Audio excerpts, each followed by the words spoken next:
What's up, everyone? I'm in the Chelsea neighborhood of Manhattan today. We're going to visit with Ti-Hua Chang. He is an award-winning journalist. Now he's 69 years old, and he's going to share with us how he practices martial arts, specifically Jiu Jitsu, to keep his mind and body fit. So let's check it out. I wanted just for you to share with me your lifestyle. The lifestyle that martial arts has played in your life, basically. How old were you when you first started? 16 when I first started something, and then Which was what? Judo, briefly, and then it was not very good. Too skinny, tall and skinny, which is the worst thing you can be in Judo. And then after that, I did a little taekwondo with S. Henry Cho for a few months, and then I stopped. And then, but then when I was a sophomore in college, a classmate of mine, who I'm still friends with, said, you know, listen, you got to check out this instructor, Sensei Okazaki, Teruyuki Okazaki, one of the best, you know, Shodokan stylists in the world, which is humility and strength. What is it about martial arts that you really like? Okay, honestly, it probably has a lot to do that when I was younger, I grew up in a tough neighborhood, and I was the victim a lot, you know. A classic kind of thing where, and I was not a good fighter. I was a skinny kid and the one that got picked on and, you know, and didn't win fights. And so probably martial arts gave me a sense of security that, you know, when I walked, because back where I grew up, it's like you walk down the street, you got to worry about going to buy milk at the corner because what's going to happen on the way to the corner, who are you going to run into and stuff. And so you really were Daniel-san. From the Karate Kid. Yeah, I was him, that's right. But I never had a Mr. Morita back then. So this was the last tournament I fought in when I used to fight in karate tournaments. And I won this match, actually. And I knocked the opponent down. See the red flag, I was wearing red, so the judge said, you know, I scored a point there. And this was July of 1984. Yeah, so it gives me a sense of security that if someone, you know, attacks me, which really doesn't happen very often, honestly, but happens enough that, you know, I can defend myself and my family. I know I can do that, you know, not against somebody with a gun or even a knife, but the point is, it basically, I'm armed in that sense. Mm-hmm. My body is my weapon. Mm-hmm. So, but it goes beyond that. That's probably initially what's got me into martial arts. But over the years, you realize that, you know, you learn other things in martial arts. Discipline, working hard, camaraderie with, you know, people, with your fellow practitioners, and a sense of accomplishment. But also, it's very interesting, especially what I do now. Jiu-Jitsu is so complicated. There's so many moves you can do. You know, if somebody, for example, okay, if someone's trying to do a takedown, you know, how many ways to, you know, you can sprawl, but if you sprawl and they catch your neck, they can twist it this way. If they twist that way, you can counter this way by pushing them off. And it's just counter to counter to counter. It's like this, you watch some of these really high-level world champions, like we have at Renzo Gracies at my school, the academy I attend. I mean, when you watch the world champions roll, it's just like, boom, boom, roll, you know, counter, move. But everything's split seconds or not? Like, do you have time to think? It's both. You're thinking all the time. The idea is to think all the time, right. But sometimes you gotta like slow down because, you know, you have to rest, because otherwise you go 100% all the time, you're gonna be gassed out, in which case you'll be beaten. Right. So it's like pacing is important too. So you'll see these guys like, they'll be moving slowly, and suddenly a burst of speed. I don't know, it's the fastest thing you've ever seen in your life. And then they'll slow down. So it's like, you know, it's very complicated. I mean, it's really human chess. It's just like. So at this point in your life, why Jiu-Jitsu as opposed to karate or? Well, I gave up karate for two reasons. Number one, my knees gave out on the hardwood floor. And they use a softer mat in Jiu-Jitsu. And the second reason is that I saw something called UFC 1 in 1993 or 94 that almost everybody talks about. It was a little older, where a Jiu-Jitsu guy beat everybody. And it was like, oh my gosh, have I been studying the wrong stuff all these years? And the reality is, No, now to be a full martial artist, as Bruce Lee was, you have to do striking and grappling. You need to know both. Because if you're striking and someone takes you to the ground, if you don't know what to do, you're lost. It's the same thing. And sometimes if you only know grappling, you know, like I know there were guys who were much better than me in Jiu Jitsu, that when I got them to the MMA class, you know, I got revenge because, you know, they didn't know how to strike at all. So now, you know, you really need to know both. Like, How do you define Jiu Jitsu? Jiu Jitsu is from Japan and basically developed by samurai if they lost their weapons to kill the opponent. It's, I call it dirty wrestling. It's all the moves that are illegal in Western wrestling or in Jiu Jitsu.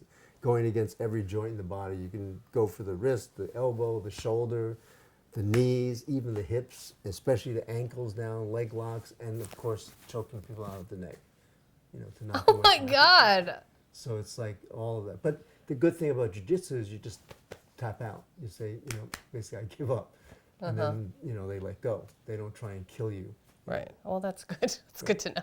And then, so actually, although it's very hard on the joints, you really, there are fewer injuries in a way than from striking. Because, you know, you tap out. You just say, okay, you know, you roll and wrestle with people with the idea that you're both going to learn from each other. So Sort that of, but also because if you can submit somebody, it's really fun. It's like you're choking somebody out and they have to go like this. You go, okay, I won. But that doesn't happen to me that often. I get choked out a lot. So Is Jiu Jitsu kind of more of a young sport, or? yes, it's definitely a young sport. Not too many people my age doing this. So very few people in their 60s are doing this. It's like almost nobody, which is why you're talking to me. Which is, well, I think it's pretty amazing, right, that you've chosen to do this. Nothing interests me in the way martial arts does. And because it's just so, I mean, in martial arts, you have to use your mind, it's your body, and also, it's also emotional too. So it's psychological. So it's like encompasses everything. If I go to a gym, I mean, I get tired of running on a treadmill after, if I do it once a month, I'm already bored. Right. Jiu-Jitsu, you're never bored. There's never a boring moment. It's never the same. Every time you fight with somebody, it's different. Every time you roll, learning the new techniques, they're very complicated. Every technique, every time you go to class, you learn a few new techniques. Right. And I mean, I've got a notebook of all the stuff that I write down after class. I've filled several notebooks already. Wow. So it's like you're really studying, so you're using your brain and you're using your body. And it's so complete and all-encompassing in that sense. So it's very rewarding in that sense. I mean, it helps me in terms mentally. It's very challenging and helps me physically as well and stay healthy. Plus, you know, my kids go, yeah, my dad can kick butt. No, just kidding about that. I think that's amazing, though, that you've taken up jiu-jitsu and you take it seriously. It's not, you know, and you go full force when you go. Oh, yeah. You know Some what I mean? guys take it easy because they realize I'm much older, and I don't like that. I'd rather, because it's sort of like, oh, you're so weak that I'm going to take it easy on you. I'd rather they beat me up and just, you know, treat me as an equal. So, I want you to meet my friend Oscar. Oscar is a 75-pound jiu-jitsu training dummy. Oh my God. So He's scary. And he's huge. yeah, 75 pounds, because otherwise you have to have some weight on him. And you know, like, so if you're training and stuff, you can do stuff like here. I'll turn him around for you. If I were to sit on an opponent like this, and then you kind of switch like this, you can do an arm bar like that. So you practice that. And practicing is very important to drill, so it becomes muscle memory, because what happens is when you're rolling, if you haven't done this a lot, you'll go like, oh, okay, I'm on top of him. What do I do now? I can't know. remember. Well, So, but if you've done it 1,000 times, then it becomes instinct to do that, to get an arm bar or something like that. do you have to do weight training and stuff as well? What I do after class is I do chin-ups, sit-ups, and push-ups, and burpees. Wow. So, And you do that 3 times a week? yeah, right now 3 times a week. The other thing I do is something I've invented myself, which is to combines television with reaction training. What? It's a secret technique, but I'll show it to you. I combine my TV experience with karate. And in karate, there's an exercise where you have two people standing far away, and it's called reaction timing. So you counterpunch. So what I did was, I thought about it. I said, if I don't have an opponent, what do I do? Okay. You know what a scene change is, right? Yeah. That's a scene change. Right. Right? That's a pan, so you don't move there. But on each scene change, reverse punch, punch, punch. And the first time I did this, the scene had changed twice and I hadn't moved. But if you actually do this, just even, I do this once a week. See that I was a little late there. This is, switch to my good side. So each time the scene changes, it's a way for me to react. Oh, wow. And that increases, and I find that, when you get older, your reaction time is not that good. Right. But I had heard from a guy who was a trainer in China that they found that even though you lose aerobic capacity and your reaction timing, you can train to the point where it improves it to your upper limits of capability. For example, old ping pong champions have super reflexes still. Right. So what I do there is that, especially commercials, there's a scene change. But if it's a pan or a dissolve, Then you don't. I won't. So you've got to basically be aware of what's going. Like that was a pan or zoom out. So here's this. You wait. It's a scene change. Scene change, like that. So that's good for reaction time. Wow, that really karate. is actually. That's karate, not Jiu Jitsu though. So what are some of the health benefits, would you say, from doing Jiu Jitsu or any kind of martial arts? Well, basically, health benefits are, extraordinary. I mean, in terms of your muscles, your reaction timing, your agility, you've got to use everything. When you're fighting, it's like everything's used. So, I'm able to do things that nobody my age should be able to do just because I'm training.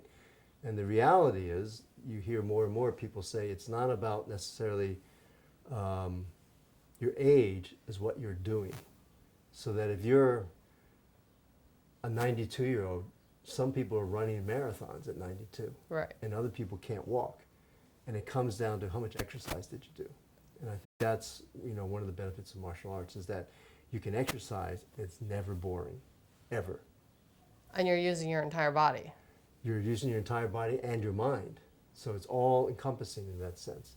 So, and the benefits for your health are enormous in terms of, your muscles, your aerobic capacity, your reaction timing, your strength, everything, your ability, your agility.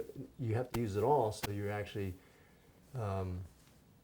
really, I've got, a body of somebody 30, 40 years younger than me in terms of what I can do.